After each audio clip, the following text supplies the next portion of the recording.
দুর্দান্ত স্বাদের আজকে একটা ভর্তা রেসিপি দেখাবো। এটা হচ্ছে শুটকি মাছ ভর্তা। আসসালামু আলাইকুম। হ্যালো বন্ধুগণ, সবাই কেমন আছেন? আশা করি সবাই ভালো আছেন। অনেকদিন পরে চলে আসছি একটি ভর্তার রেসিপি নিয়ে।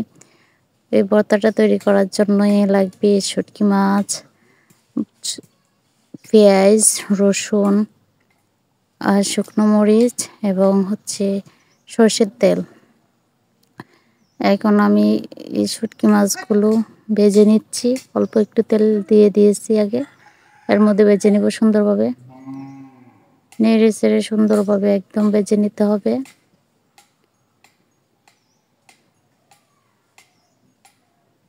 যখন শুটকি মাছগুলো ভাজা হয়ে যাবে তখন এগুলো নামিয়ে ফেলবো।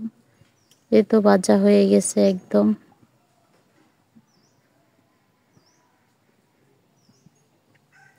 এখন আবার প্যান বসে আরেকটু তেলের মধ্যে এখন হচ্ছে রসুন এবং মরিচগুলো ভেজে নিব।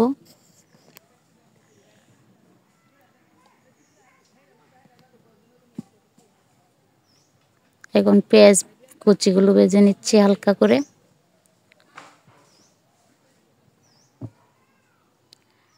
এখন হচ্ছে এই যে দেখুন সবকিছু একসাথে গুছিয়ে নিয়েছি। এখন এগুলো লবণ দিয়েছি। লবণ দিয়ে এখন মরিচগুলো কষলে নিব সুন্দরভাবে।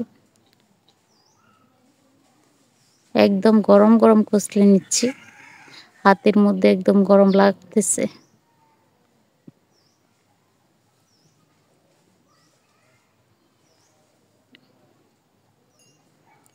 একদম সুন্দরভাবে এটা কষলে নিতে হবে।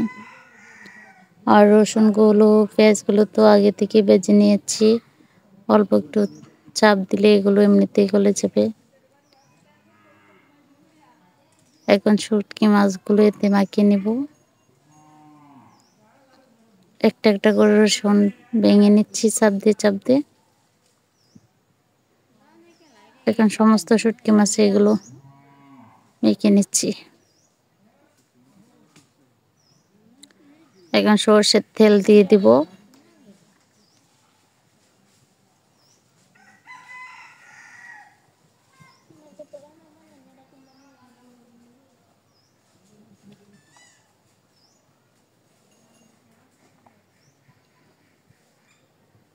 সরষের তেল হচ্ছে ভর্তার স্বাদ দ্বিগুণের চাইতেও বেশি বাড়িয়ে দিবে, কারণ আমরা জানি প্রত্যেকটা ভর্তার সরষের তেলের গুরুত্ব অনন্য। এই তো দেখুন আমার ভর্তাটা, এই ভর্তা দিয়ে একদম পেট ভরে খেতে পারবেন। এ হচ্ছে গরম ভাতের সাথে কিংবা ঠান্ডা ভাত, বাসি ভাত যাই হোক।